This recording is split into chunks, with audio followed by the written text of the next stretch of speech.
te wa timata wa tātou nei uinoi tātou. Rātou reo kore hareruia kia I hoanga man te matua tama wairua tapu me ngā mahera pono me te mānga I kome whakapiki te oa. Peki te kaha, peki te māramatanga. Me te rangi māri e ngā wā katoko te mānga I anu hei tautoko mai. Ai me āki rā. Thank you, Kitty. That's very much appreciated. Well done. Okay, welcome all to this meeting of the Civil Defence Leadership Group. Joint committee meeting. Any notices? We have Apologies. yes, yeah, apologies from me Wise and me Little. Thank you. And welcome to the off-course substitutes.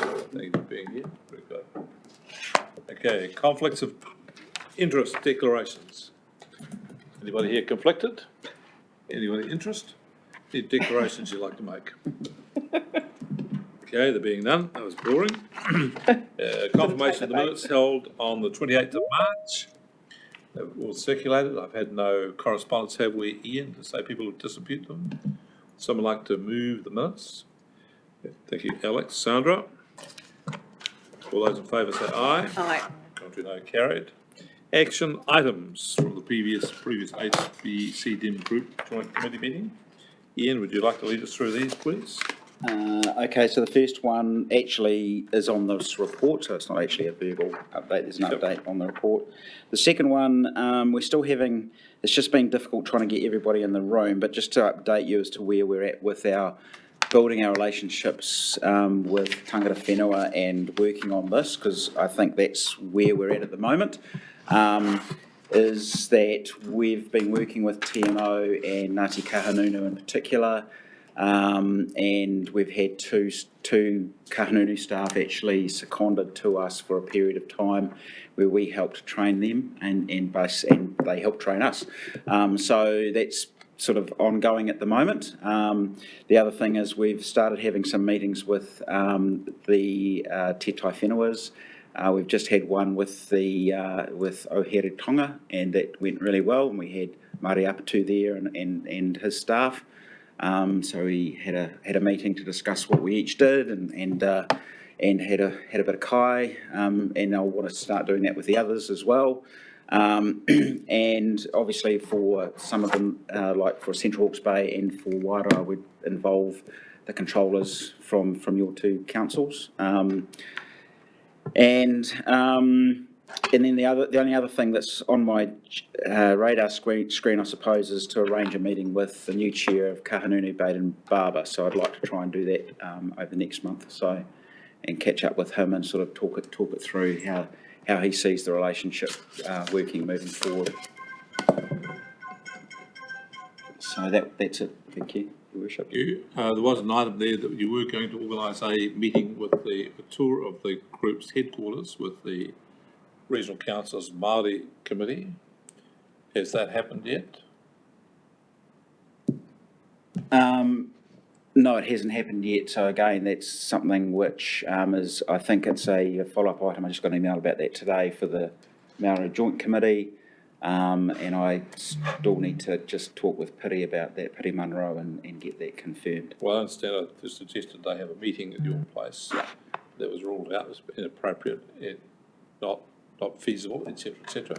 Yep. But still, I don't know how long that's been on the agenda now, probably 2 years. Yeah, it's through COVID it was an issue, and then obviously it's not our facility's not big enough for a meeting for an actual meeting, and that's the thing I need to get. Tour would be fine, thanks, Ian. I will give that some priority. So momentum, please. Right. Anybody got any other? Yes, Alex. Could I make a suggestion for our chief executives to pick up an action from this? The piece about Māori representation at the joint committee here with us, I think it would be useful for us to discuss that at the Matariki Governance Group. Correct. So I'd like to request that action be put on Chief Executive Nigel Bickle to access that, to make that happen, please. You moving? I'll second that. Thank Nigel you. Bick will be directed Thank you. to make it happen. You're welcome. Seconded, that's right. All those in favour say aye. Aye. Thank you, Nigel. Anything else? Right. Call for minor items. Being none, move on to the annual report. Ian? Yeah, so look, I'll take the report as being read. I suppose what the comment that I would make is I was actually quite pleasantly surprised by the amount of work that we've managed to get done over the last 2 years, despite everything else that's been going on. The only thing that's outstanding is the financials, and I've explained in the report what's happened there, and obviously they need to come back to this committee once we have some finalised figures. However, I'm told by the financial accountant that we are looking like we're very slightly underspent for last financial year.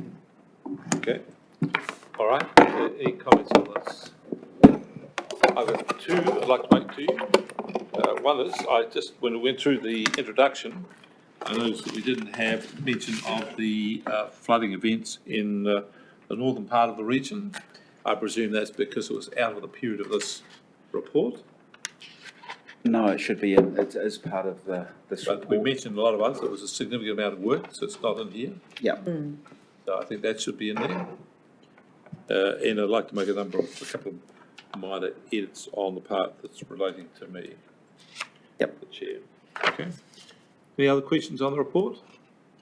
Apart from that, I'll move the report be, what do we do?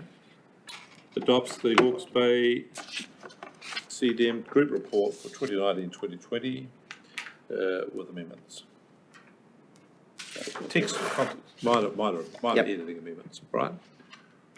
All those in favour say aye. Aye. Got to know, carried. Sorry, who seconded that? I didn't catch. Mate. Okay, thank you. Rick Alex, got the A team on that. Review of the operational group's framework concept operations, item 7. Thank you, Mr. Chair. So I'll just ask Lawrence, I think, is going to come to it. Lawrence led this, and Idan's going to give a presentation as well, a brief presentation on where we've got to. I think the report just outlines everything, how the process has worked, but I'll let Lawrence talk to it. Welcome. Good afternoon, everyone. We've got the 3 wise men at the end of the table, have we? Well, I'll let you decide at the end of this. Can we vote on it? Look, I just, so I'm sure you're all familiar, but I'm not sure whether Hine or you probably are aware, Nigel, but Ross McLeod did a review and it had after the Napier flood, effectively, and it had a whole lot of recommendations in it, and I've been leading, or if you like, chairing a piece of work to try and bring those recommendations together. Eden, who's done most of the grunt work, but some of the things we're going to go through I'll let Eden go through the slides, and then I'll make some comments on some of the items. One of the critical things, and I'll just say this up front, is that in both the Wairoa and the Napier event, there was a tension between what was happening in the affected area and group, and what was happening between the mayors and group. And I'm going to give you some views on how I think that can be changed, but it's an unnecessary and difficult tension that actually needs to be resolved. I'm just saying that straight up, and I'll let Eden go through the slides, and then I'll come back to what I think should be done about that effectively. Yeah. Kia ora, Lawrence. Kia ora tātou. My name's Eden, for those who I haven't met. It's a privilege to be able to present this to you today. So my role within the project has been as a specialist emergency management or civil defence advisor to some of the operational design of this project. I've got a couple of slides. Peter, do you put them up on the screen, or is that up to me? Yeah, you need to. Sorry. You want to come here? Open up that slide. Show.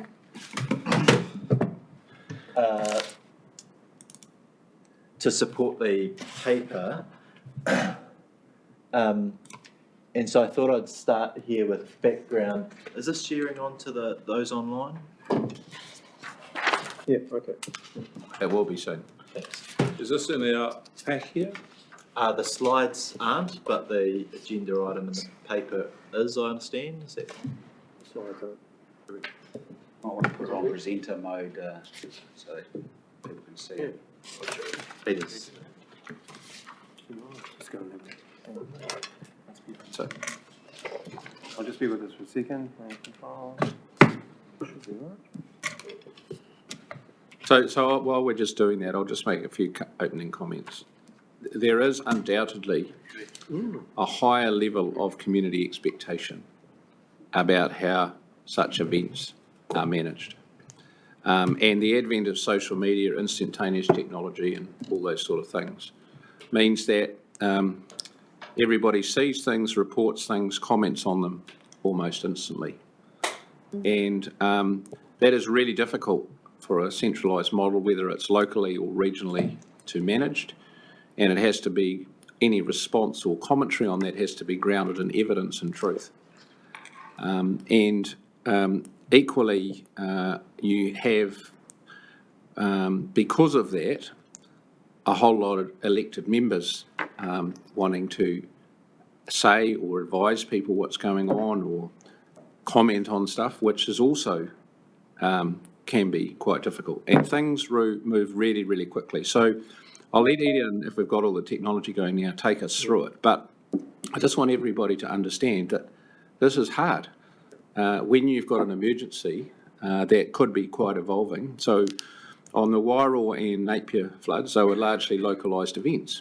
Although Central Hawke's Bay had a very similar event and had another one previously to that. So what I'm worried about in terms of the overall picture is that's at a whole lot of local levels. Imagine if we had something, in touch wood we don't get it, but we will eventually, a big regional event, and we don't understand the roles and responsibilities of how people work together. So that's we've had niggles up until now, but I want to make sure we try and iron out what are the big picture stuff if we have a big one.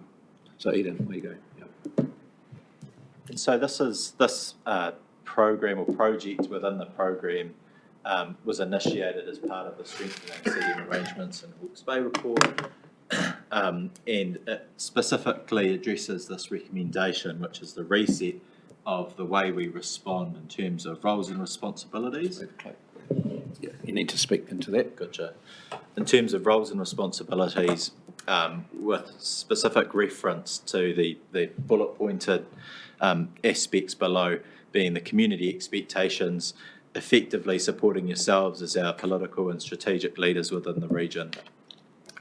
Doing it within the context of local government capability, and also the way that it fits into the wider emergency management system of New Zealand.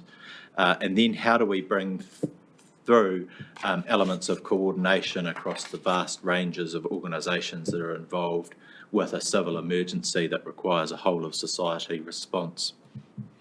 So that was the project brief. We held several workshops with controllers from across all of the councils and with the leads of emergency services and with the National Emergency Management Agency, and identified several issues within Hawke's Bay that we wanted to focus on with this concept of operations, or how we conceptualise our response. And so first off the bat was really around that support to yourselves as the leaders of, as the political leaders within the emergency management space. Also, it was around establishing our roles and responsibilities in a way that really delivered the grassroots emergency management functions that are expected of local government. In particular, we know that to be emergency welfare. It was really important that that's done in a way with emergency services, welfare organisations and lifeline organisations that is coordinated and allows for interagency cooperation and coordination across the vast range of players involved with emergencies.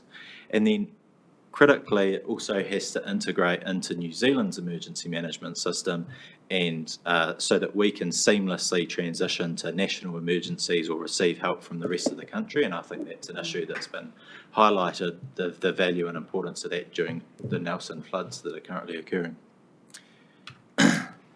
So within developing the concept of operations, which is the output, the guiding principles was really around embedding the principles of New Zealand's coordinated incident management system. And those are responsive to community needs, and that it has to be able to meet these changing expectations of our communities here in Hawke's Bay, and also our unique environment here in Hawke's Bay. Flexibility, so this is sort of a guiding set of concepts and principles, but having a principles-based approach is really important, and equally it not being too prescriptive and rigid that it doesn't allow for changing our system rapidly to suit the rapidly changing environment which is inherent in an emergency. And also unity of effort is really important, so that there is a common voice and a common strategic goal and alignment all the way from our strategic level through operational and tactical layers of emergency management, so that we can provide assurance that the people that are undertaking the activities on the ground for emergency management purposes are acting within an aligned way to our overall mission statement for the region. And then accountability and responsibility being inherent in those, so that we have clear responsibilities and that matches where the accountability is as we're held to account from our community. So the key concepts within the document, really it's around how the leadership, who does what within the region. There's some legal basis around some of this stuff, so command and control being legal authorities, the act of coordination being across the region so that mutual support can be fostered. So ultimately the bottom line, and I've underlined it there, is this document outlines how we cooperate as a region in our response environment. The roles and responsibilities, there's a bit of a whakatauki here to guide us, that it's regionally coordinated, and there's direction there given where required, locally delivered, community-centred, which is out of the National Disaster Resilience Strategy, and ultimately collectively led. And I think that's what makes emergency management a really dynamic and interesting space. So this is my last slide, and it's just around the implementation of this. We do need to do a bit more work around details of how this is embedded with the multitude of organisations and entities involved in a response. One of those ways being through trainings and exercises, and then evaluation against the framework and how is it measured and reported on. But probably like the reason this project was first off the bat in the Strengthening CDM Arrangements program was that it sets the scene for some of the other projects to then embed this kaupapa throughout the overall program. And that last point there is just that'll give us an understanding, and there needs to be some work through as to the resourcing implications on local government, with that delivery onus being that there's onus to establish emergency operations centres and capability for that delivery of emergency management. So just some overarching comments from me now. Effectively, historically, and when I sat around this table where you guys are now, there was a move to regionalise everything, and we took some of the stuff away from each council and put it into the regional model, and that's been funded appropriately, and Ian runs that. But we've possibly gone slightly too far in terms of some of this, and that now Wairoa and Central Hawke's Bay excluded. The other councils largely say, well, at what degree is this your issue? Over here, you have to sort it. But then on the other hand, we're managing the day-to-day issue in your local authority. And Wairoa and Central Hawke's Bay are different in that they are, geographically more remote, so tend to be sort of more self-contained. So what we've sort of attempted to come up is to reset the framework to make the roles and responsibilities clearer, and for particularly mayors and deputy mayors and chief executives to understand their roles and responsibilities in this space. Now, it's fair to say that, in my judgment, the relationships across all the councils are very good at the moment. And that is a good time to try and sort of embed some of this stuff. And yes, in Wairoa and Central Hawke's Bay and Hastings, we know who the next mayor will be.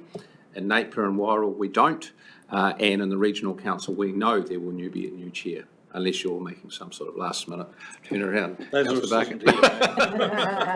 So the concept that we've discussed in terms of regional leadership and how the mayors operate, based on some of the frustrations that were experienced in Napier and Wairoa, is that I'm suggesting a more teamed up approach amongst the mayors to consider strategic decisions. So you work together, even if the event might be in Napier or in Central Hawke's Bay, but you get collegial support from other mayors when you're trying to weigh up some of these decisions.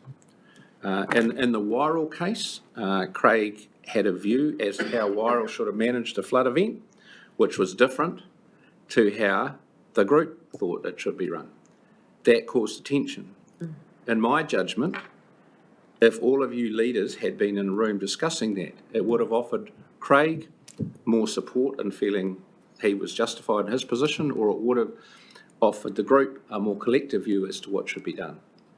Now, it's very relationship driven, I get that, but I think there is a trick being missed at the moment in that when an event is local, but it's still either developing into a regional event or is required in a group, that there is not enough people offering support to the chief executives and the mayors in that space. And because you work so well together, I don't think it hurts to have, a Zoom meeting every now and again, particularly if things escalate and go from a local to a regional event. It allows you with more confidence to actually work out strategically how that should be done. The other thing is really around welfare. So we have basically formed the view that the best way of getting on the ground welfare largely should be instigated through the councils. Okay? Group has a role to play, but largely it should be instigated through the councils and flowed through, and even if one council helps another, that should be how it's done. But it does mean, as chief executives, you need to have a quite difficult conversation with some of your staff to realise that that is part of their employment, is to actually fulfil those roles in an emergency event. And we've had examples where people said no previously to assist, and our view is that it's not really good enough. So how you manage that and through employment contracts and things, I'm just being really frank here, that is something that needs to be taken up. Keep doing it. Yeah. And then the other thing is to effectively manage how you integrate with the other emergency services. So on the ground, when there's like a flood, the first people that will generally give the intel about what's going on is police and fire. And fire in particular has a very high-tech integrated way, as does police, of reporting that into a system so they can give feedback about which areas are flooded and what houses are affected and all the rest of it. It's probably our view they're still operating in their system as opposed to, bringing it all together, but nonetheless their system is good. They have now brought on a whole group of volunteers through the fire service, FENS anyway, who have effectively a volunteer army who come in and help FENS with theirs. Group has a set of volunteers that it's working with, but in my judgment, that could be significantly boosted. With some people in the community who've got lots of skills and experience, if they knew the drill, they could potentially come in and help. Now, that has to be carefully managed, Ian, I get that, but there's ways of doing that. So effectively, if those three things were sort of done, I think the last one is a secondary one. The first two are the important ones, which is really around collegial, mayoral and chair support to in events, collective decision-making, and then you come down into how you manage the welfare outcome. We have had, and it's reported that, some attempts by a group to help, were then rebuffed by the territorial authority where the help was meant to be going to. We just can't have that sort of thing, and if that was decided at a group level amongst you all that this is what should be happening, then I think that's very powerful. And poor Ian, and I'm not saying poor Ian, but he gets caught in the middle of this, and it's not really necessarily his fight. It's actually, here's the legislation, here's the act, here's what we should be doing, we've got group, but here's a local emergency. And my judgment is, if you get all that right, then when it becomes the big one, you'll have a way better understanding of operating, because when you have the big one, you will have to prioritise resources from one local authority to another, or two at once, or whatever, and that requires really critical and trusted relationships. So that's about all I wish to say. Happy to take questions. Sandra. Thank you, through you, Chair. So if I look at the strategic volunteering review and look at what FENZ is doing, and what has changed also since we first looked at this model, was that FENZ has changed its operation from the days of we had our rural fire Correct. under councils. So if I look at the framework here, control leadership structure, and I look at where the emergency operations are, and FENZ is underneath the group emergency coordination, and group is above.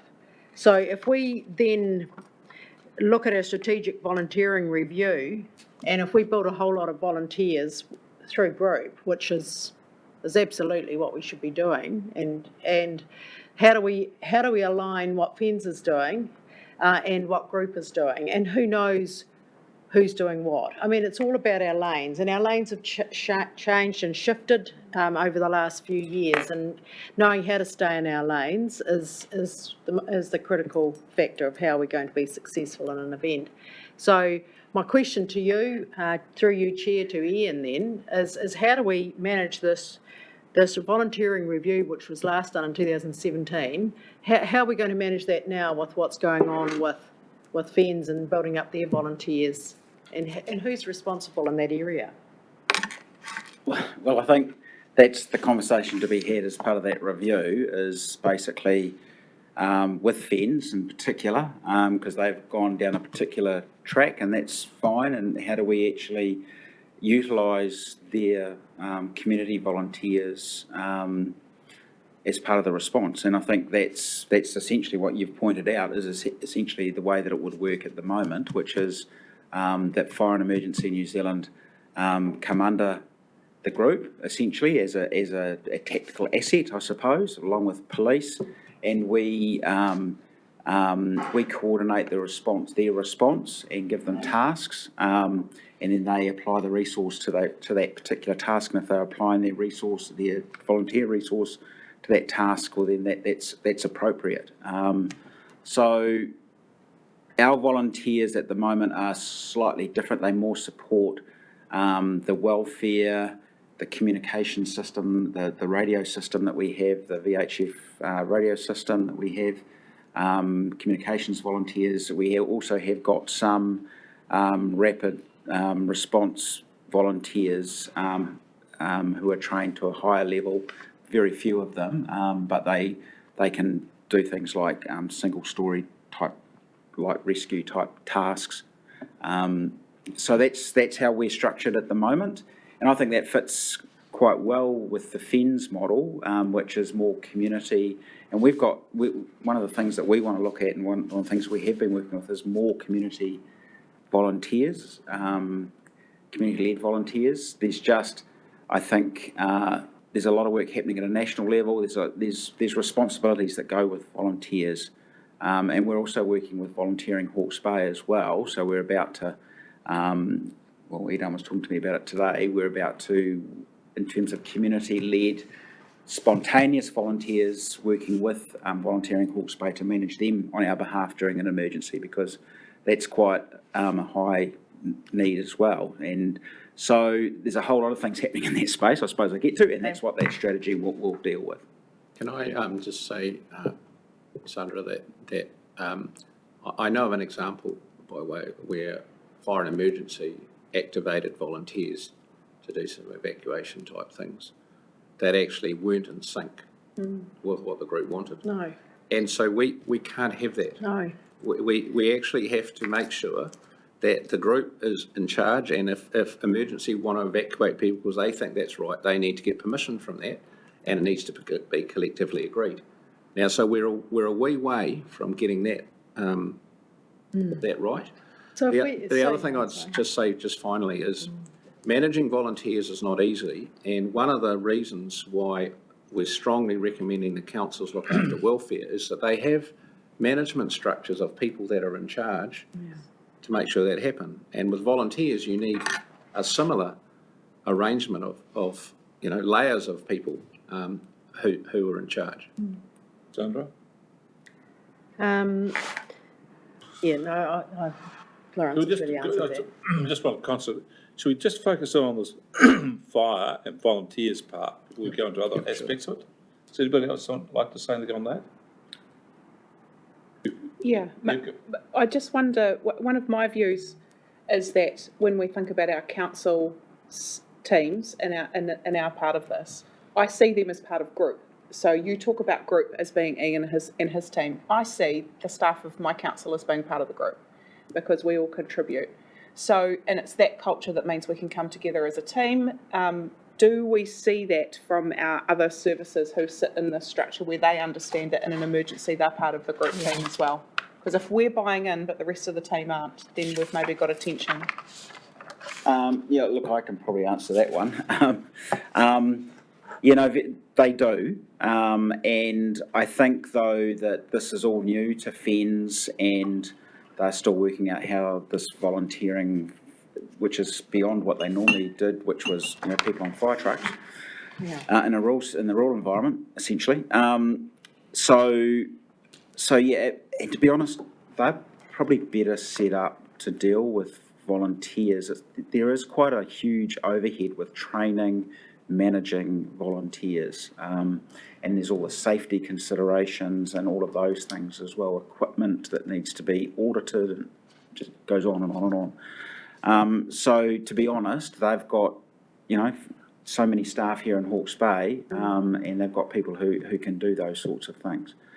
So definitely though, in terms of the framework, it's very clear that whoever the group controller is would be directing the emergency services to carry out particular tasks. You don't tell them how to do it because they have their own command structures, but you say this is the priority, we want to evacuate this area, we want to put cordon here, we want to do this, and they just work out how they're going to do it using their trained paid staff and volunteers. Okay, Just thank you. on the FENS there, I'm actually quite excited by this rather than see it as a challenge. First point, I had something to do with the fire service and made a quip to the Minister of Defence that I had more people under uniform than he did. That's true. Across the country is an army.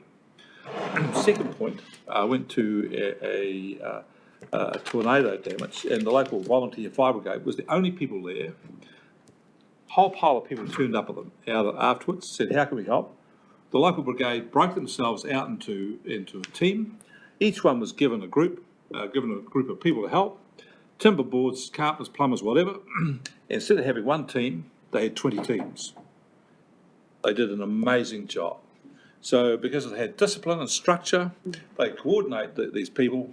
And I thought to myself, why aren't we, as a fire service, completely integral to the emergency services? Yep, they're everywhere. absolutely. So the other thing is that they do have groups of volunteers. So I think this is really exciting because if we can get them closer integrated to what we're doing, we're going to improve our capacity dramatically. And I think what Ian and the team need to do is work out where the delineation is, who does what, and say, you do that, we do this, and then make sure the lines are clearly in. Because there are some remote communities where the only infrastructure is no council, no nothing, the volunteer fire service. And boy, oh boy, we'll need them in those places. If they've got volunteers they can coordinate, we're then empowered. So I think this is a great thing. agree with that 100%. Yeah, You know? can I just respond to Alex just before we move on to something else? Alex, when you said, Mayor Alex, sorry, when you said that, you see it as group. Mm-hmm. Regrettably, I'm not sure every council's the same as that, in that thinking. true. And that is part of, if you're all working together, you would start sharing the confidence and understanding of how that works. That's one of the reasons why I'm recommending what I am. You know, So just on the topic of FENS and volunteers, I think in small communities like Waitel that it's an important layer that we need to consider and be part of the framework. Because in places like Waitel, we understand the necessity to have volunteer firefighters. And as a consequence, there's a real expectation by the community of that role. yeah. So in that context for us in the Lower, and it kind of connects to also the welfare conversation that we're going to have later. So I think if it was more strategically led, and whilst they might sit at the coordination or the table during an event, I think the other layer that sits below it, Alex, doesn't work as well if you're not giving back to the community in terms of a cooperative coordination of that level of service, which would then feed through to welfare. So I'll just leave it there because I do have more comment to make on. Okay, all right, well, let's have some more comments then. Okay, my comments are really about the command and control during the iceberg of an event for our local mayor, the local mayors, because we need to build reassurance and confidence in communities. And I can't say it strongly enough. When we're on the ground as elected members, and I'm talking about Waitel, the phone calls come to us. So to be able to have that well-informed, led comms at that front end, not wait for this coordinated group to kind of determine what that comms needs to be.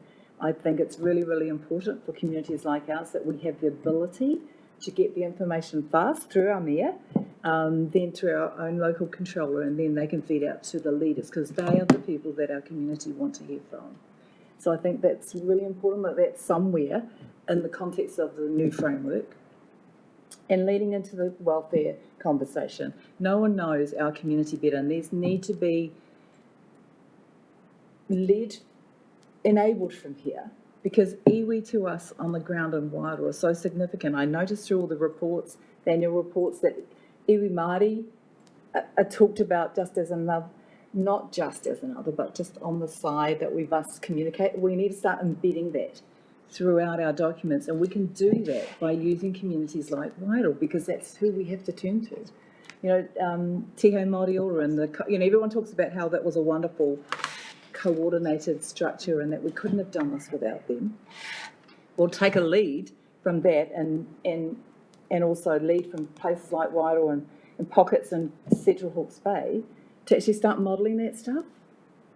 I think it's quite critical that we do that, take advantage of it. Through you, Chair, I think just to follow up, if we look at the control and leadership structure, we need to have an iwi rep on this committee. Yep. I think it's absolutely crucial. Yeah, I think that's on our work, but I have a couple of points I'd like to make. Firstly, thank you for the report. I really enjoyed it. I have a bit perverse on these things. I see that we've got command and control, and when I read this the other, I sort of jarred. Command and control comes from my grandparents' generation. The people marching off to war in the First World War, command and control. I understand what it is, but I thought, why don't we have lead and herd? Just people today just don't take command and control that well. It may be I'm just being a dinosaur. I just think we just need to think about how we do that. Everybody accepts that people used to. There needs to be some leadership given. Everyone accepts that, and so that's the sort of the command. But people don't want to be controlled anymore. They listen to too much of Pink Floyd. The next thing is your idea about the team, Lawrence. I agree with that 100%. I think it's a great thing. Could I add another one in here? I think that every training there should be an exercise for the leaders and the group, so that not everybody's been here before. Everybody should come in, figure out this is how we have an exercise for a day, and run a mock exercise. So everybody has to work into it. Without prior preparation and planning, it ain't gonna work. So I think a mock one, every 3 years, we have a run, work out, so everybody knows what role they have, what responsibility is, where they fit together, instead of trying to make it up on the day. That'll build on your thing. You talked about the fire, the welfare and the councils. Your points about the councils and council staff are well made. I think the chief executives and the mayors need to take an account. The chair and his chief executive need to take that on board and start making sure that we do the inductions properly. We can't afford to have this being optional. When we're in trouble, we're in trouble. Nigel. Through you, Mr. Chair, I found the report quite fascinating. It's an irony that no matter how we improve and how we evolve, many issues remain the same. And I think that's the catch we're in, is how we progress those issues, those legacy issues, and how we move them on. And I think, and I'll accept your critique of my terminology shortly, Mr. Chair, but I think part of it is around command and control.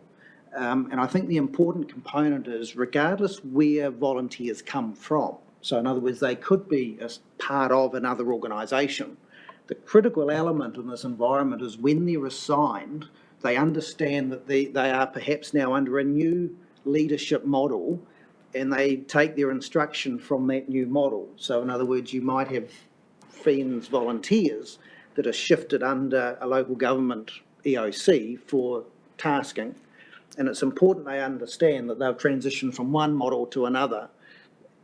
And when we get that model right, that's when we'll see the system being more efficient and more effective, because people will understand that now I'm not doing this role that we've done in the past, we're now doing this role, and we've got clear direction and leadership, and hopefully that is then focused on community and what the community needs are at the time, rather than some other national model that might exist. And so I think that's the critical element, and I think that's touched on in here, but it is about how we get close to the event quickly, how we achieve our intelligence around what the event means and what its consequences will be on the community, and how quickly we as local councils and as a group can then support the community to get things done. So I think the report's well structured around that, and it's just a case of how we make the changes to make it happen, and that is about our partner agencies and organisations allowing their capacity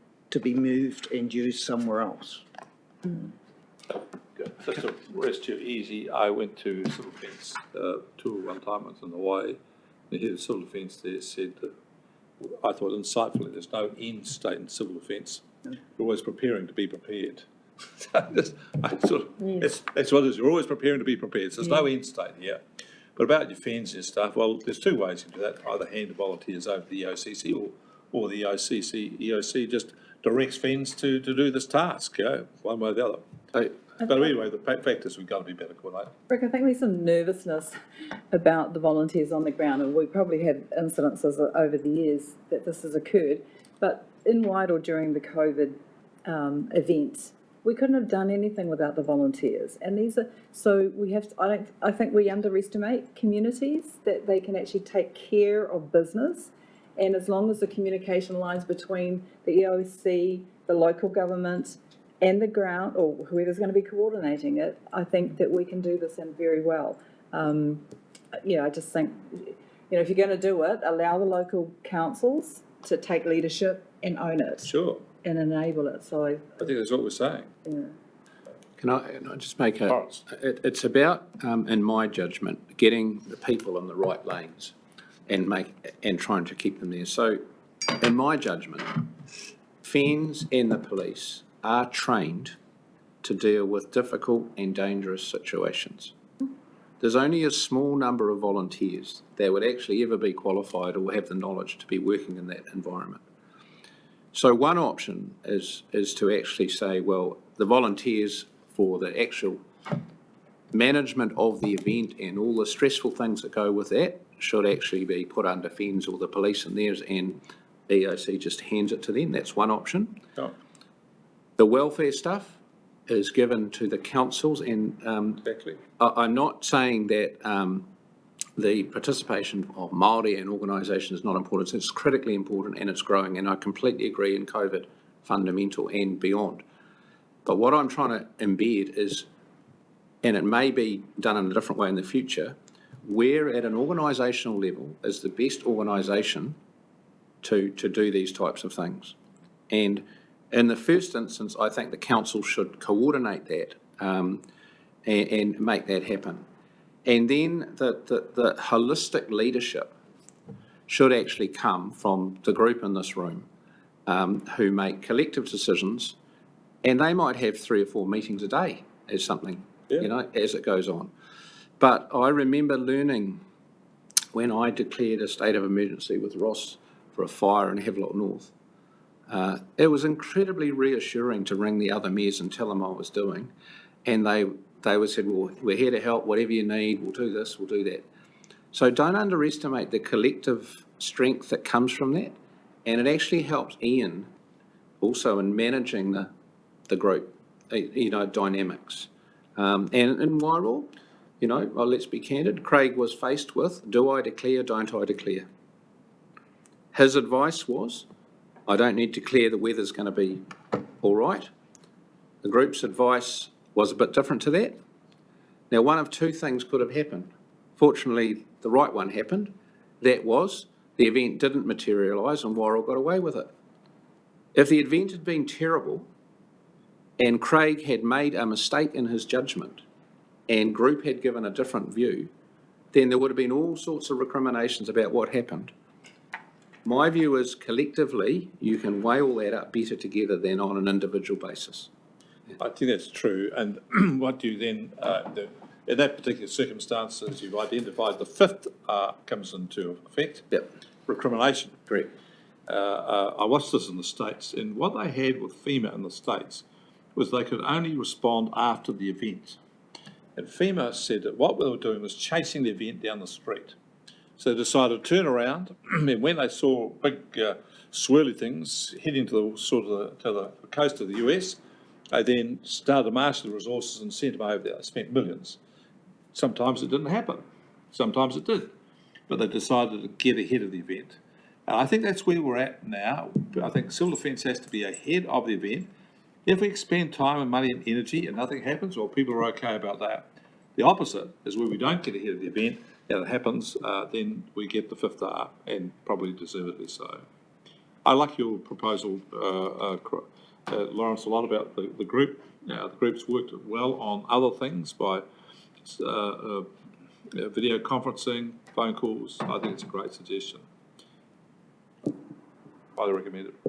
Alex. I can see how these relationships work from a Central Hawke's Bay and Wairoa perspective, because we do have that element of separation and we have that element of closeness to community where our network of networks at a local level mean that we can action and move independently fairly easily. What I'm interested in is whether in the Hastings and Napier context that it still would operate in a way that gives that local direction while using the skills of the group as well, because I feel that's where there's been some confusion.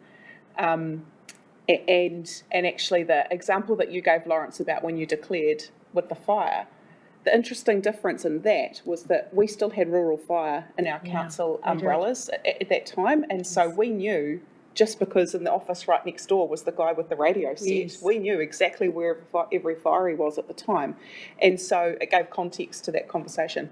So that's one of the things that's changed.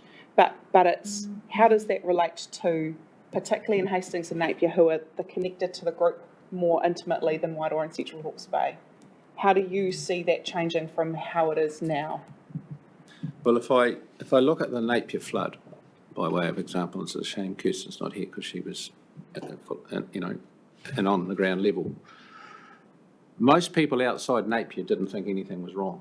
In fact, you drove to Hastings and the road was dry from halfway across the expressway, because I did that night, and I was late for dinner, and people said, "Why are you late?" I said, "There's a flood in Napier." And they had no idea. Yeah.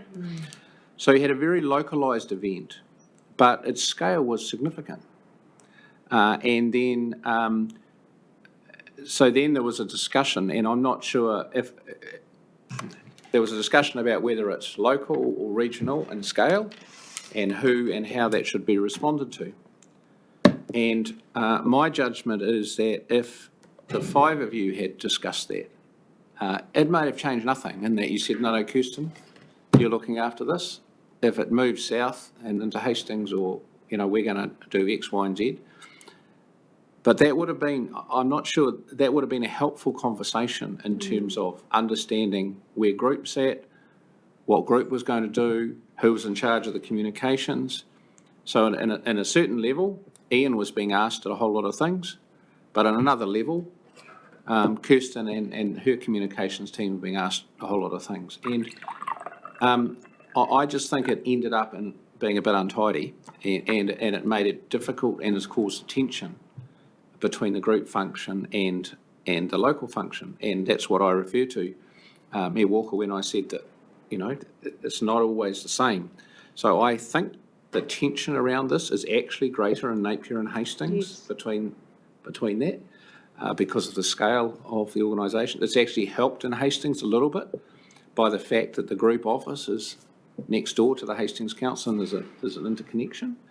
But I think that a few more wise heads might actually help iron that out.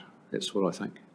If I could, Rick, as someone at a chief executive level where all that was playing out, so I think it absolutely goes to some of the things that the reviews raised and fundamentally about a more collective sort of approach. So Napier was a local emergency, and there was the whole question about, well, how does local leadership work with the role of group?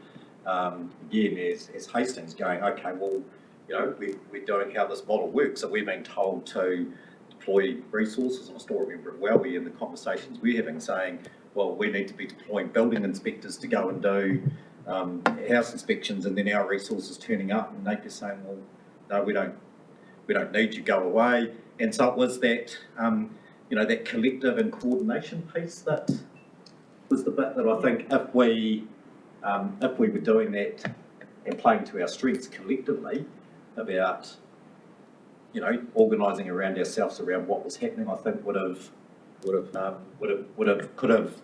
have been more effective than it was at the time. And it's not to have a go at anyone. I just think in terms of some of the issues that the review's raising about, that balance between clearly communities expect to see local leadership and mayors versus how do we collectively wrap some of those. So if the 5 mayors and chair and the 5 chief executives actually had regular dialogue in these things, and it was commonly agreed that the building inspectors would go and Napier and do this, then it would have happened. That's exactly right. And it would take the pressure off Ian. Yes. And the thing is, I think that the conversation, everybody sees, everybody hears, then you make a decision about that. This is what's to happen. It then removes it from being an individual versus individual tension there. We all have a discussion as a group, and the collective wisdom will, I think, prevail at that point. Yes. I think it's a much better program. I like it. Surely those conversations can happen at the KEG meetings. Sure, but this is when the event was unfolding. So okay. So the event was unfolding, so we're suggesting that the group Group stands up. pick up the video conferencing, telephone call, have a coordinator of that. And so as this event was unfolding, we suggested that the housing people be put in to help. Well, then if someone said, well, we don't think so, I said, well, this is what normally happens. This is how we do it. So we have a conversation. So it had been resolved. At the moment, there was no collective discussion about it. It was just they turned up and then someone hammered Ian about it. Someone else did it. It was all that been. I really like the idea of doing it. The other thing I like about it too is that we have had quite a number of local incidents. I think the region has to gear up for the fact that there's going to be regional-wide effects in the future.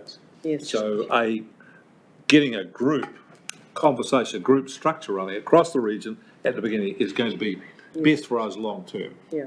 Because we set the policy, this is what we do and how we do it early, then it'll happen much better. This is a program for 10, 20, 30 years down the track. And nobody is talking about taking away the spokesperson or the speaking role from the local mayor. You know, that is still but they can do it from a position of confidence where they've talked to their colleagues, they'll come up with agreed action. Nobody's chipping in on the side saying that's wrong or, no, it's all just done. Or additionally, the local mayor can say, we've been in touch with the group, this is what the region's response is. Absolutely. To speak with more authority. Correct. Yeah. I've marshalled an army behind us here. So, and through you, Chair, I mean, that's exactly what we did through our COVID response Yes. as a region. We Yep. did exactly that. We had our network of networks, everyone had a role, we had our lanes, we knew exactly what we were doing. Yep. We looked after welfare, Tihei Modi order, everyone came back through the group and spoke on what they were delivering and how they were doing it. So, you know, we've been able to do it through our COVID response. Yes, perfect. Okay, I think it's just about, oh, Ross, you'd like to contribute? Thank Words you. of wisdom? Thank you, Mr. Chairman.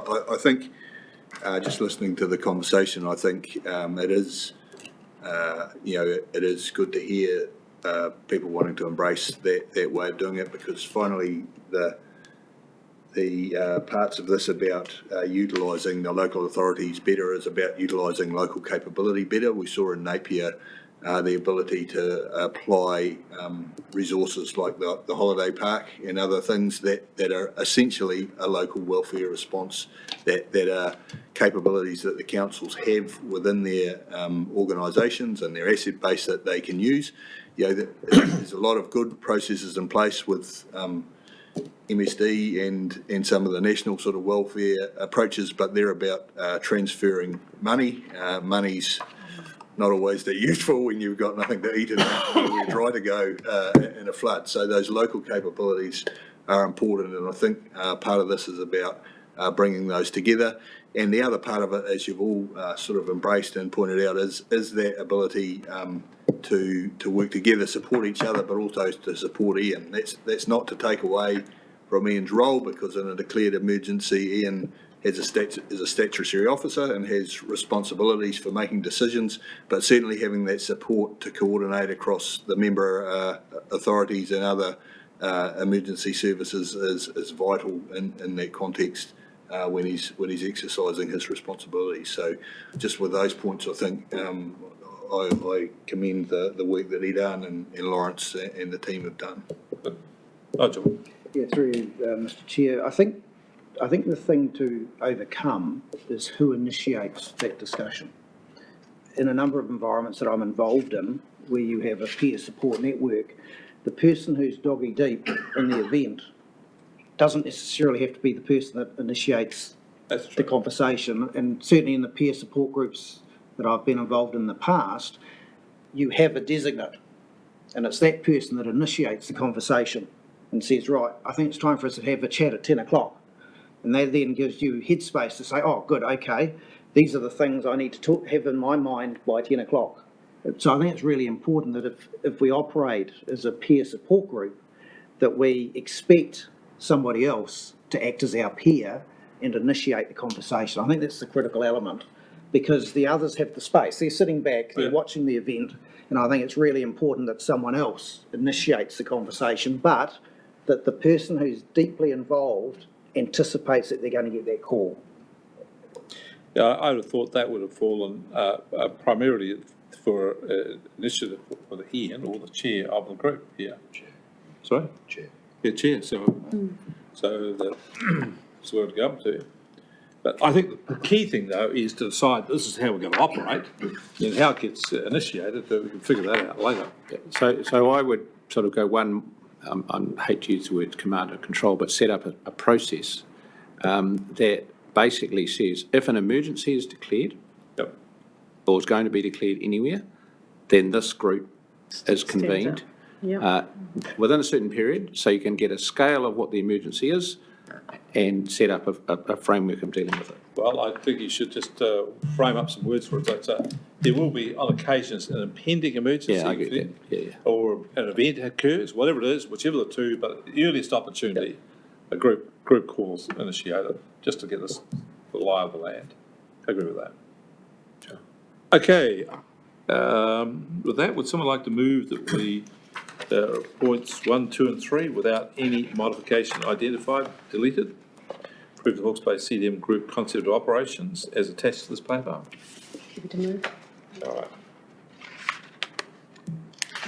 Sandra, Alex? All those in favour say aye. Aye. I'm going to carry it. Right, we're on to item 8. Members of the Hawke's Bay CDM Plan Controller appointments. This is, thanks Eden and Ross, that was very good, and Lawrence. Outstanding work, excellent. This is basically removing some names, adding some new names in. Yeah, so, Controversy here, is there, Ian? no, there's no problem, except we do want to expand, we did actually miss one person because I was going down to Nelson, I just forgot all about him, and that's Steve Gregory from Napier City Council, so that'll be at the next meeting. And Can we we'll put him on this one? Is there any reason why? Well, there's no reason why not if you're happy. I just haven't got a biography or anything like that to sort of. Is he supported by Napier City? Yes, and I've met him and I Interviewed him? I interviewed him, talked to him about the role, and he was. And You're satisfied? I'm satisfied. Yes. Okay, would someone like to move the report and then add Steve Gregory? Just a question through you, Chair. We've got nobody from Hastings District Council here. Oh, they're already there. These are amendments. Oh, okay, amendment. addition, okay. And I'm actually Taking off people who've gone and putting new people on, yeah. with So- what I'm looking at is additional one for Hastings as well, because they've got people who have done the course. Yes, And to my thinking, if they've done the course, they might as well be on here because it's all in, right? I mean, we need everybody that we can get our hands on if we have a big emergency. So if they've done the training, then. so how many people altogether on the group? In this? I think it's, look, sorry, I haven't got the exact number, but it's at least 15. 15, Yeah. thank you. I think there's 3 from Hastings, there'll now be 4 from Napier, and I'm looking at additional 1 for Hastings, so there'll be 4. Great, thank you. Okay, so moving the following: Darren de Klerk, Pip Connolly, Rachel Bailey, Steve Gregory, moving Doug Tate and Antoinette Campbell. Is that what we're moving? And my apologies, I haven't, in the recommendation, again, sorry, I talk about Edan as Edan, well, where and I put forgot Edan? to add him to the decision, sorry, because as I said, I was heading out the door as I was writing this. Oh, yeah. So my apologies, he was at the front, Correct. and I forgot to add him into the, Okay, so the recommendation is Edan, Darren de Klerk, Pip Connolly, Rachel Bailey, Steve Gregory, and removing Doug Tate, Antoinette Campbell. Would someone like to move that? Yep. Then will do that. Sandra will second it. All those in favour say aye. Aye. Contrary, no. Carried. Now, we've got everything on that now, Ian. Is there anybody else you'd like to add in? Your aunt, your uncle, somebody? I don't know whether I want to rush it on anybody else. All right, we're on to item 9. Who's leading this? Me. So really, this is just an update report on where we're at with the implementation of the strengthening CDM in Hawke's Bay. It's sort of Ross and I. This is something that Ross and I work on a regular basis. It gets reported to the KEG and then it's been updated for you because the KEG was about a month ago. In general, we're going quite well. There were a few resourcing issues and a couple of more the specialist projects, I suppose, around the common operating platform, but we've managed to address that, so that means that the risks have gone down, and the scheduling is good. The only thing is that what we're going to do is now start to move these projects into the group work program, which is also on this agenda. So in the future, you'll get a report on the group work program rather than specifically on this program. Okay, questions, comments on the report? Ross, would you like to say anything on it? No, I think Ian's covered most of it. I think we're going pretty well. We have been hit by some resourcing issues due to illness, not alone in across the workforce with that. So we'll probably flow into next year to finish phase 2. But the phase 1 main program, the one you've heard about today, the common operating platform work, which has been signed off, and the building accreditation program. They've all gone through their phase 1 work and are now into implementation, and we're moving ahead into the phase 2 programs. Yep. Just one final thing from me, in paragraph 3, I talk about staffing at the group office. Well, the good news is we've just appointed our last vacancy, so assuming nobody else leaves in the next month, I'll have a full team for the first time in about 2 years, so. I'm happy Great about that. resignations over for civil defence in Hawke's Bay. Wonderful. Hopefully. Okay, any questions or comments from people? I just make the comment that I read this and I felt it was quite a pleasing report. Good solid progress, it was great.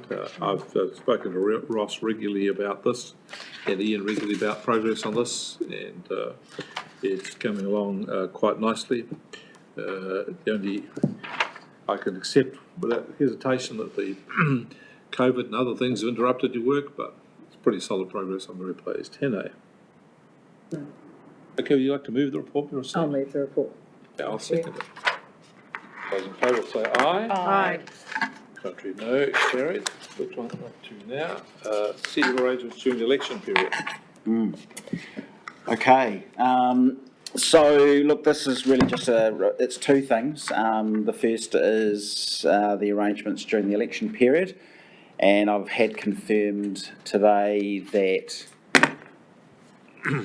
even if you have been re-elected unopposed until you are officially sworn in, then you do not have the power to act, I think is what the legislation says.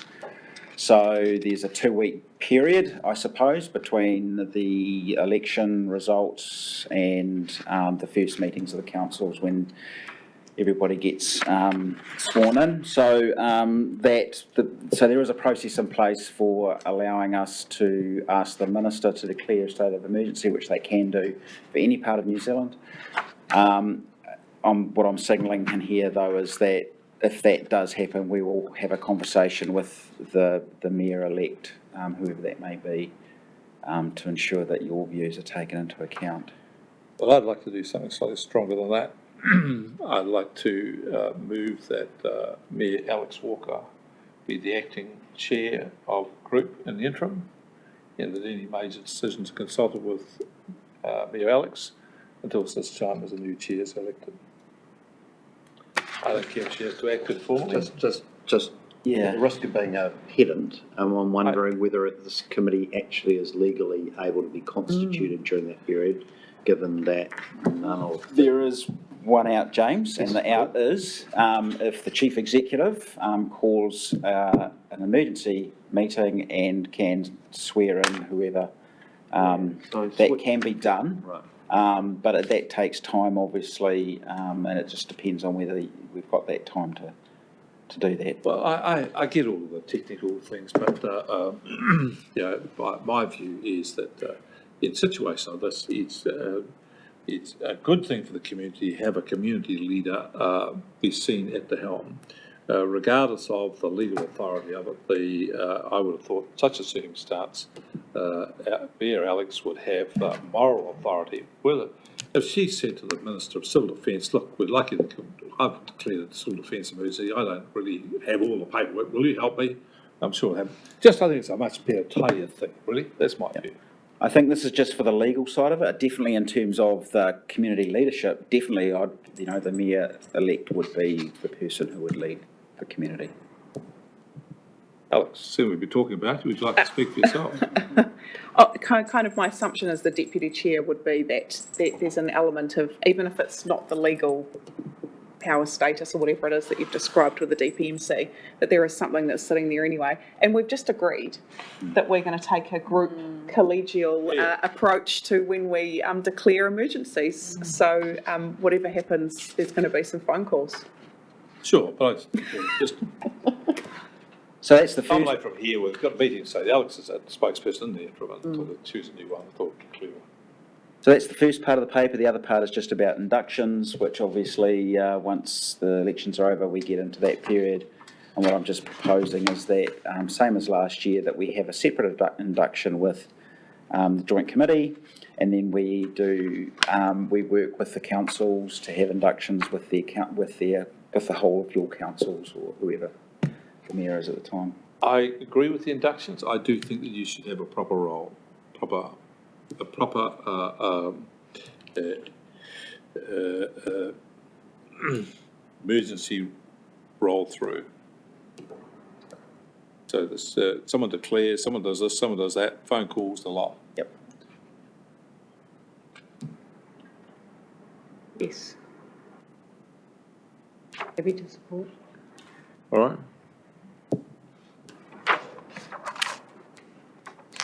That's it from me. Any questions, comments, Alex? I actually wonder whether with the inductions, I know that previously we've done elected member inductions where you've come to visit the councillors and go through a PowerPoint presentation.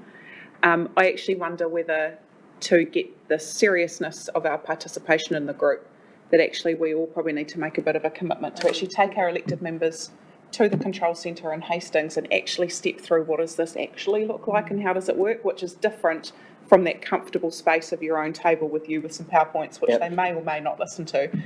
Or bring them together. Yeah, yeah.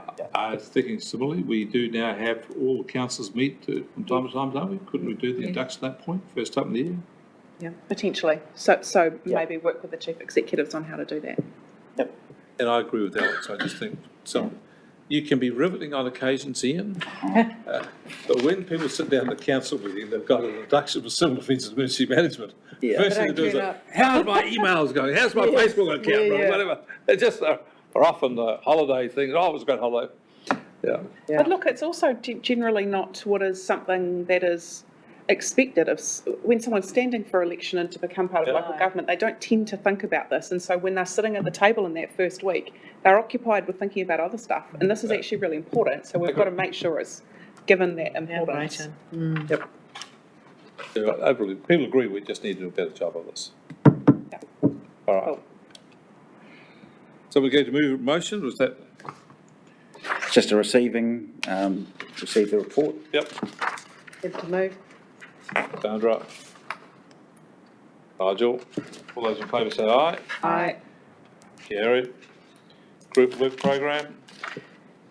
Yeah, so this has been through the care with some adjustments, and as I said, projects from strengthening the Hawke's Bay program have been included. You'll see that the number of, and look, the focus of that report was about strengthening our operational capability and focusing on that. And you'll see that compared to the number of projects that we had in the last work program, albeit 2 years ago, the number of operational projects has actually increased quite significantly. So the issue, though, that I do just want to raise with you is around resourcing. And so one of the projects that's in there is around looking at a review of the group resourcing, and that's a project that needs to be synced with the LTP processes. Yep. We will be starting work on that. I'll be starting work on that actually this year, because I've got some things. So that'll be a very broad look at it. So everything from the structure of our grading within the group office staff, for example, how do we encourage better, how do we encourage keeping the expertise, because I've talked about the number of vacancies that we've had. It's around progression planning for who takes over from me one day and all the rest of it. So that's that side of it, but it's also around the actual resources that the group has to actually embed some of these projects, which we've talked about today, including the operational framework, which we've talked about within the councils, and that's going to require a bit of additional resource, I think. But we'll do it properly, formally, and with business cases and all the rest of it. Okay, Sandra. Got a couple of questions. Firstly, your visit to Nelson and Tasman the other day, Ian, and this draft work program was done very much prior to that. Were there any learnings from that time that you thought that we needed to be adding into this program in terms of, community engagement or any aspects of that trip? Interestingly enough, I think most of the big things that I noticed are actually already in here. Oh, so things around the building control work. Yeah. Another huge issue. The common operating platform, another one that it continues to be an issue around the country. And there's quite a few more as well. So, Okay. obviously that event's still ongoing. It's probably, Yes. can't really comment on it too much, but there'll be a review of that event, which will have to be quite a comprehensive review. And we'll get to see that as well because we were involved in responding to it. So yes. Thank you. Just to follow up, Chair, I think there's a couple of aspects, and I fully support looking at the funding mechanisms and are we funding sufficiently for this group, and you know what we've seen in our time is, for us as largely a rural community, I would like to see a specialist person to look after our rural communities, and because that's such a vast area, and if I think of the resilience meeting at Tipahui just recently, you know, bringing that community together with people who understand the rural community and what their needs are, what their isolation is like for, you know, days and weeks on end through an event, as we manage the resilience of our roads and slips and so forth and so on. I just think that, you know, that if we had that specialist resource, and of course, you know, that's going to be a funding implication, but I think that in looking at this differently than sort of just urban, you know, or everybody the same, and so I think that's so if we had a rural team leader who went out and did all of those community meetings with everybody who lives along our waterways and into our rural hinterlands, and I just think that is how we empower a community to take this matter seriously, and rather than sort of just general people and treating everybody the same. And so, I mean, it's just a suggestion, like under community engagement and in the work program and the resilience plans program. I just think that's a different way of looking at it than what we've been doing in the past. So I just like to point that out. I look at the Waimarama marae, and so this is our maraes as well. So this person would be in charge of our 23 maraes that, say, we've got in a Hastings district. Now, we've got a lot of our community in Waimarama living close to the river in dwellings that wouldn't meet any government certification, and managing the marae having been able to empower to bring people in and look after them for days and days on end and maybe weeks, you know, that they will all be displaced. And so we have a lot of vulnerability across our district, and I'm sure that Central and Wairoa has the same. So it's actually understanding where is the needs and how these plans are going to build into, you know, the wider resilience, because all these communities have all different needs, and the maraes are very vulnerable in the marae communities. And if I think of Omahu, you know, that little community all along the river, and you know how vulnerable if that bridge went out, if the river flooded, whatever, you know, how vulnerable that community is. And you know that they wouldn't even consider civil defence. And we've got a master planning exercise going on at the moment with them, and it's making sure that civil defence is part of that master planning and community planning that we're already doing as a council. So it's integrating the work that we do with the group, with you guys, and looking at people who understand the community. So specialist resource. So I'd just like to put that in under community engagement work stream, and how we have specialist resource. I think that's a really good point, Sandra. I think that I would reflect on that and just sort of, you also need an urban focus, because urban areas themselves suffer that. I mean, there used to be groups in Hastings which were in the four corners, Mayfair, Mahora, Yes. St Leonard's, you know, Yep. Arkina, and they had those sort of squares of Hastings all had it kind of worked out. If Yes. something happened, they would hear, Yep. so themselves they were the group within a group. Yes. As well as, so you need an urban focus and a rural focus. And where you get urban communities well organised, urban communities rural communities can organise themselves incredibly well. I mean, I came in contact with a group on the East Cape who had, in the event of emergency, had a PR, public relations person. So they did all the media, someone else did all the rest, they had this complete structure all ready to go, you know. They were highly organised, you know. It was just I admired it. I mean, we couldn't improve on it. So they came there. We just need to encourage them. I like the work that you're doing at Tipa. People talk to me about it. It's great. So you put that in, Ian? Just very quickly, we are actually working a lot with the marae at the moment, and we're working with the Tai Whenua and also TPK. So there's a marae resilience program at the moment. So we're actually working with Waimarama and Omahu at the moment. So, and that is about them. Yes. And I know that there's a lot going up in Wairoa at the moment with TPK as well. So that has been a real focus with some funding from the government as well. So, Ian, what Sandra's saying to you is that she wants to have some more, she's willing to put some more resource in. Yep. And she wants to see from you a plan that focuses on how we can lift capability in rural communities. Yes. And I'm suggesting you're doing it, you sort of also look at how you can lift capability within urban communities as well.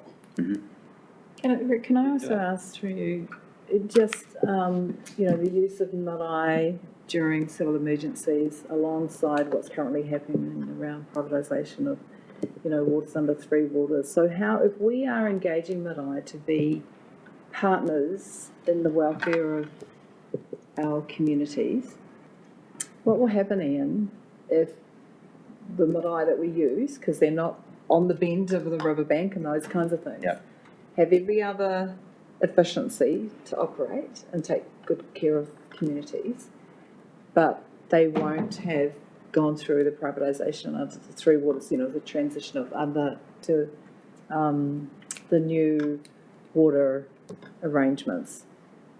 So, what's it called, Alex? Timanol to under the Taumata Arawai, yes, the drinking water standards. yes. Have we thought? I'm just putting that on the table. Yeah. That. So part of the conversations that we do have with marae is about the facilities and the ability of the facility in terms of water, sewage, cooking facilities to actually support that. So their functionality is all good. Yeah. It's just having to do that process, get the compliance once it's kicked in. I don't know enough about it, sorry, in terms of the... You know what I'm saying, don't you? Yeah, I do, but I wonder whether in the stand-up of Taumata Arawai and then also to the water services entities, there's actually really specific provisioning about how do we help marae make sure their drinking water is compliant. Yes. My thinking is that that's going to be done. It's going to take too long. Yes, and in isolation to what we're trying to achieve here under the framework and the work plan. So just not to be a challenge, but to have it on the radar. Sure. Okay. I'd love to see the day where everything was perfectly coordinated in a timely and orderly manner. But in all the years I've been on, we're working on it. Chop, chop. So, I think in emergencies we take with what we've got and carry on. All right. Very good. So any other comments on the report? Good with program update. I'll move. Will you second Nigel? Report received. All those in favour, carried. Aye. Sorry? Aye. Good. I knew you were with me, Alex. I knew you were. NEMA update. I think Ian Wilson's online. I am. Thank you, Mr. Chair. I won't go through the report. I'll take it you've read it. However, there are three items that I'll just briefly lead to. One is obviously the foot and mouth disease in Indonesia. Now, MPI are leading this. We're working with them, and any expectations that come for the group, we'll keep you informed about. At the moment, we're having any, but we'll obviously keep you very closely informed about what's going on there. We'd also like to thank you and your group members, excuse me, for their services in some of the events around the country. Now, as you rightly pointed out, Ian and a couple of your staff went to Nelson. We know that's a big imposition on the group. Groups are tired. but we certainly thank you from the bottom of our hearts. And I dare say Nelson does the same in respect of the services you supplied and the assistance you gave. So thank you very much. The last one is around the response teams, and I heard you talking about volunteers before. We at one stage had New Zealand response teams. We put them in abeyance while we assessed their capability, suitability, and how we would look at them and work with the groups on it. We have now finished the accreditation standards, and they're actually available should you wish to register a response team. You can do that up until 2025. The first team has already been registered. That's NZRT4 here in Wellington, and obviously we can give you or supply the group, I guess, information and assistance from that team of how to do it and what's required. It is important, though, that the KEG actually endorses this team and looking at what skills they want, and we look at the area of not duplicating resources or skills that you already have within your area. And we also look at the hazards that you have and that those skills back up those hazards for the group. But I'm happy to take any questions. Any questions of Ian? Nigel?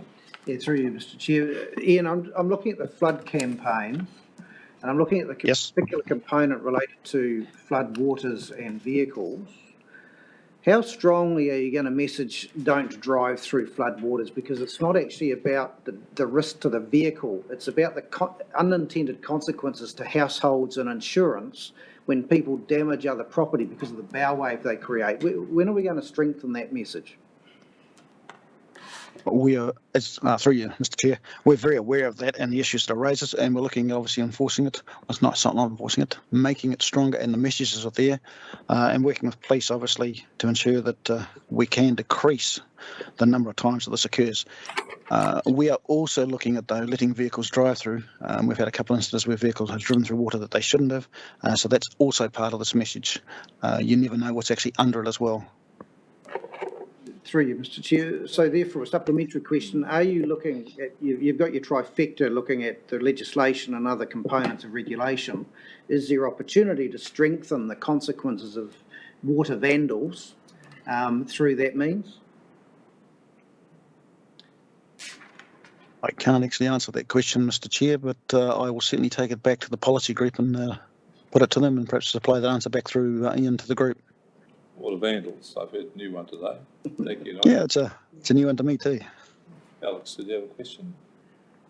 Yes, thanks, Ian.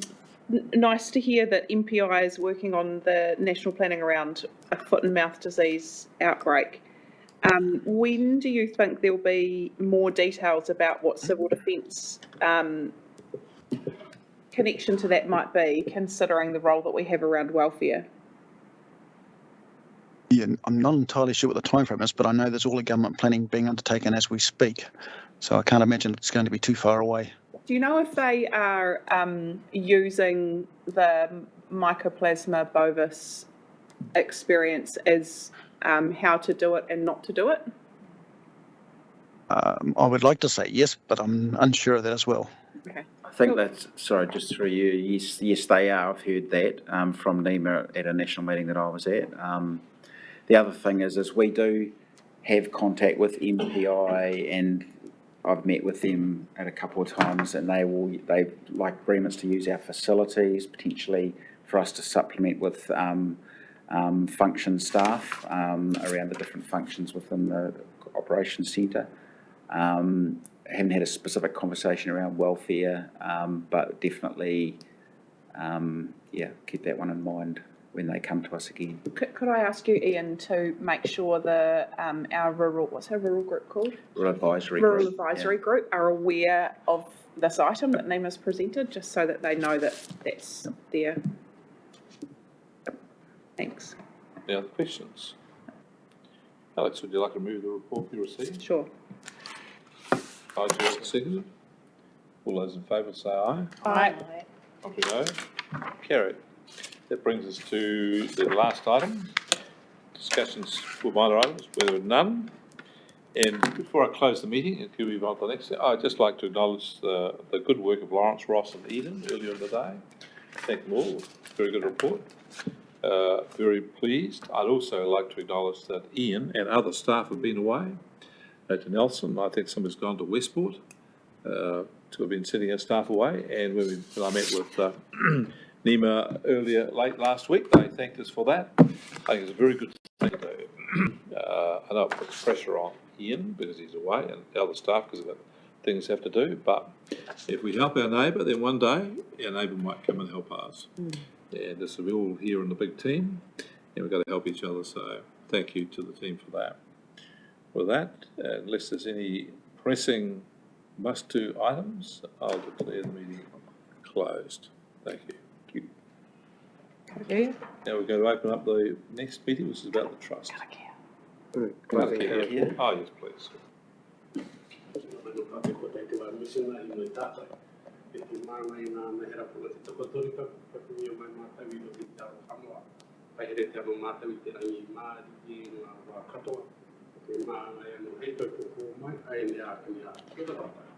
Got it. Yeah.